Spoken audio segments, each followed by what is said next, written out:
Patay ang isang sanggol matapos masalpok ang kanila sasakyan ng isang kotseng kumalas mula sa isang towing truck sa Batangas. Sa Laguna naman isang batang nasawirin ng mabundol ng isang jeep. Nakatutok si Steve Dailisan.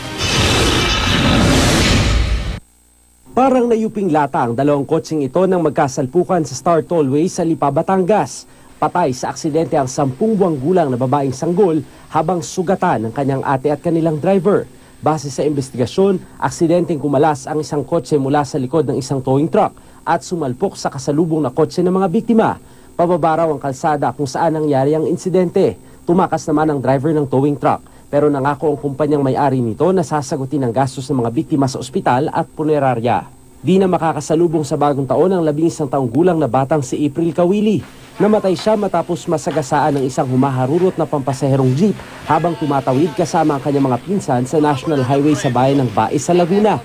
Isa sa 5 sugatang biktima ang nanganganib pang maputulan ng paa dahil sa tindi ng tinamong sugat.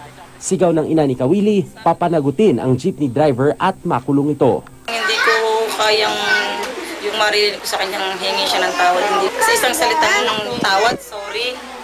Ganyan ang kapalit, buhay. Pero abot-abot ang paghingi ng tawad ng driver na si Frederick Perillo na ngayon nakakulong sa presinto. Ito naman po hindi ko gusto na mangyari. Aksidente po ito. Sana po magpatawad niyo ako. Handa raw niyang sagutin ang gastos ng mga nabundol na biktima at haharapin rin daw niya ang kasong homicide at multiple physical injuries and damage to property. Steve Dailisan, Nakatutok, 24 Oras.